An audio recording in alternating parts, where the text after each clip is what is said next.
ওর আত্মহত্যা করার মতো ছেলে সে না, ওকে হত্যাই করা হয়েছে। মানে এতকাল তো ধরেন এই ২৯ বছর প্রভাব খাটিয়ে টাকা পয়সা খাইয়ে প্রশাসনকে দমিয়ে রেখেছে। উনি তো ব্যক্তি হিসেবে ছিলেন খুবই অমায়িক মানুষ। ওনাদের সময় ফিল্ম ইন্ডাস্ট্রি একটা জমজমাট অবস্থা ছিল। এখন তো ফিল্ম নাই, ফিল্ম তো এখন ধ্বংস হয়ে গিয়েছে। আমি সালমান শাহর খুব কাছের এক ছোট ভাই ছিলাম, মানে সে ছিল আমার বন্ধুর মতো বড় ভাই। ওর সাথে আমার পরিচয় 1985 থেকে। তা ওর সম্বন্ধে আমি যেটা জানি, ওর আত্মহত্যা করার মতো ছেলে সে না, ওকে হত্যাই করা হয়েছে। ওকে হত্যা করা হয়েছে, সে আত্মহত্যা করার ছেলে না। তার মৃত্যুর ৩ দিন আগে এই এফডিসির সাউন্ড কমপ্লেক্সের সামনে তার সাথে আমার শেষ দেখা। তো সে খুব ওই সময় প্রাণবন্ত ছিল। মানে তাকে তো হত্যা করা হয়েছে ৬ই সেপ্টেম্বর। ১৩ই সেপ্টেম্বর তার মুম্বাই যাওয়ার কথা ছিল রেজা হাশমত সাহেবকে নিয়ে। ওই শাহরুখ খান, কাজল এদের নিয়ে একটা মুভি করবে সে যৌথ। তো শাহরুখ খানকে সাইনিং মানি দেওয়ার জন্য যাওয়ার কথা। সে খুব প্রাণবন্ত। মানে ১৩ই সেপ্টেম্বর যাওয়ার কথা, ৬ই সেপ্টেম্বর তাকে হত্যা করে দিল। তো তাকে হত্যা করে এটাকে আত্মহত্যা বলে এতদিন চালিয়ে দিয়েছে, প্রভাব খাটিয়ে টাকা পয়সা খাটিয়ে। যেহেতু জুলাই গণ অভ্যুত্থানের পর একটি নতুন বিপ্লবী সরকার আমরা পেয়েছি, এই সরকারের কাছে আমরা দাবি জানাচ্ছি এই ২৯ বছর পর সালমান শাহ হত্যাকাণ্ডের বিচারটা যেন তারা করে। ২০ অক্টোবর সালমান শাহর মামা আলমগীর কুঙ্কুর সাহেব মধ্যরাতে রমনা থানায় হত্যা মামলা দায়ের করলো। কোর্ট নির্দেশ দিল হত্যা মামলা গ্রহণের।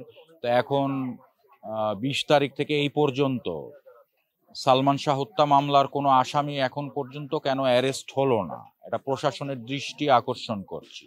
বিশেষ করে তার হত্যা মামলার ১ নম্বর আসামি সামিরা হক এবং ৩ নম্বর আসামি ডনকে কেন এখন পর্যন্ত অ্যারেস্ট করা হলো না, এটার কারণটা কি? দিন তো পার হয়ে যাচ্ছে, আমরা এটা জানতে চাই। তো প্রশাসনের দৃষ্টি আকর্ষণ করছি, দ্রুত সামিরা হককে আগে অ্যারেস্ট করেন, ডনকে আগে অ্যারেস্ট করেন, অ্যারেস্ট করে রিমান্ড মঞ্জুর করেন, বিচার কার্য শুরু করেন। এটার অপেক্ষায় আমরা বসে আছি। এবার দ্রুত আসামিরা ধরা পড়বে। কারণ এতকাল তো ধরেন এই ২৯ বছর প্রভাব খাটিয়ে টাকা পয়সা খাইয়ে প্রশাসনকে দমিয়ে রেখেছে। তো এখন কেন প্রশাসন অ্যারেস্ট করছে না, করতে পারেনি এখন পর্যন্ত অ্যারেস্ট, সেটা আমি বুঝতে পারছি না। তবে আমরা অনেক কিছুই আশঙ্কা করছি যে প্রশাসন কি ওদেরকে কি পালিয়ে যাওয়ার সুযোগ দিচ্ছে কিনা, এটা আমাদের প্রশ্ন। এমনও হতে পারে হয়তো তাদের পালিয়ে যাওয়ার সুযোগ দিচ্ছে, তাহলে এত দ্রুত কেন অ্যারেস্ট করা হচ্ছে না? জুলাই বিপ্লবের পর সালমান এফ রহমানের মতো লোককে ট্রলার থেকে অ্যারেস্ট করতে পারে, সামিরা আর ডনকে এখন পর্যন্ত অ্যারেস্ট করা হলো না কেন, এটা আমরা জানতে চাই। এই দেশের নাগরিক হিসেবে এটা জানার অধিকার আমাদের আছে। প্রশাসনের কাছে জানতে চাচ্ছি এখন পর্যন্ত সামিরা হককে আর ডনকে কেন অ্যারেস্ট করা হলো না। দ্রুত তাদের অ্যারেস্ট করুন, কারণ আমরা আন্দোলন করে বিশৃঙ্খলা করতে চাচ্ছি না। যদি আপনারা কিছুদিনের মধ্যে তাদের অ্যারেস্ট না করুন, তাহলে আমরা রাজপথে নেমে আন্দোলন করতে বাধ্য হব, কঠোর আন্দোলন করতে বাধ্য হব। জাফর ইকবাল সাহেব আমাকে তার নিজের ছেলের মতো স্নেহ করতেন। আমি এক সময় শিশু শিল্পী ছিলাম, তা উনি আমাকে নিজের ছেলের মতো স্নেহ করতেন, সবার কাছে পরিচয় দিতেন যে সে আমার ছেলে। এই তা ওইটাকে কেন্দ্র করে মানুষ ভাবে যে আমি নাকি তার নিজের ছেলে। আসলে আমি তার নিজের ছেলে না, তার নিজের ছেলে হচ্ছে সাদাব জাফর, জেন জাফর। আমার বাবার নাম এম আনিসুজ্জামান। জাফর ইকবাল সাহেব আমাকে তার ছেলের মতো স্নেহ করতে, মানে ছেলে। ওনার সাথে আমার পরিচয়, আমার বড় ভাইয়ের নাম ছিল হুমায়ুন জামান। তো উনি ইংলিশ পত্রিকার জার্নালিস্ট ছিলেন। উনি এক সময় বাংলাদেশ টাইমসের জার্নালিস্ট ছিলেন, বাংলাদেশ টাইমস। তো আমার বড় ভাই হুমায়ুন জামান, তার চাইল্ডহুড ফ্রেন্ড ছিল জাফর ইকবাল সাহেব, ছোটবেলার বন্ধু। এরা একসাথে গান বাজনা করতো, মিউজিক করতো। তো ওইভাবে তাদের সাথে আমাদের পরিচয়, আমাদের ফ্যামিলির সাথে তাদের একটা যোগসূত্র ছিল। তো সে আমাকে তার নিজের ছেলেই বানিয়ে ফেলেছিল। মানে ওনারা ছিলেন খুব আসলে ব্রড মাইন্ডেড মানুষ, তো আমাকে সে খুব ভালোবাসতো। তো বলতো যে আজ থেকে আমার ছেলে। এই তো এফডিসিতে ওনার সাথে এফডিসিতে আসতাম, সবাইকে পরিচয় দিত যে আমার ছেলে। তো এটাকে মানুষ কাউন্ট করে এখনো মনে করে যে আমি তার ছেলে। আমি তার নিজের ছেলে না, তবে আমিও তাকে বাবার মতো শ্রদ্ধা করি, আমিও তাকে বাবা বলেই ডাকতাম। উনি তো ব্যক্তি হিসেবে ছিলেন খুবই অমায়িক মানুষ, আর উনিও একজন এভারগ্রিন হিরো ছিলেন, আর ফ্যাশন আইকন ছিলেন। উনি অ্যাকচুয়ালি ছিলেন মিউজিশিয়ান। তা উনি ফিল্মে এসেছে, এটা 1969-এর ঘটনা, 1969 সালের ঘটনা। উনি তখন, এখন যেটা শেরাটন হোটেল, ওটার নাম ছিল ওই সময় পাকিস্তান পিরিয়ডে, ওটার নাম ছিল হোটেল ইন্টারকন্টিনেন্টাল। ওখানে ডিস্কো ফ্লোরে উনি গিটার বাজিয়ে ইংলিশ কাভার সং করতেন সন্ধ্যার পর, কারণ ওই সময় যত ফরেনার বাংলাদেশে আসতো ওই ইন্টারকন্টিনেন্টাল হোটেলেই উঠতো। তো ফরেনারদের জন্য ইংলিশ কাভার সং করতেন। তো খান আতাউর রহমান ওখান থেকে তাকে ধরে এনে হিরো বানিয়েছেন। খান আতাউর রহমান তাকে বলল যে তোমার হিরো হতে হবে। উনি বলল যে আমি তো কখনো অভিনয় করিনি, আমি মিউজিশিয়ান।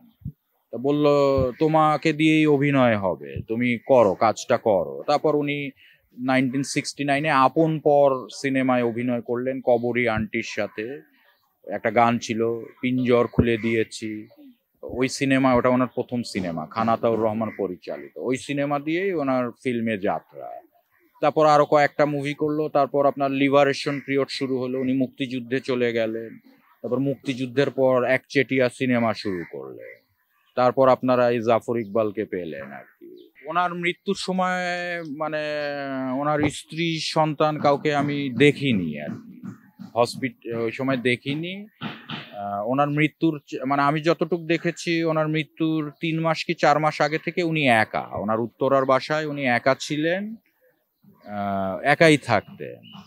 ওই সময় উনি দিতি আন্টিকে একবার ফোন করলেন যে দিতি আমার বাসায় এসে আমাকে একটু রান্না করে দিয়ে। উনি কিন্তু নিজেও রান্না জানতেন। তো দিতি আন্টিকে ফোন করে বলেছিল যে আমার বাসায় মাছ মাংস ফ্রিজ ভর্তি সবই আছে, রান্না করার কেউ নেই, খাওয়ার কেউ নেই, আমাকে একটু রান্না করে দিয়ে যেত।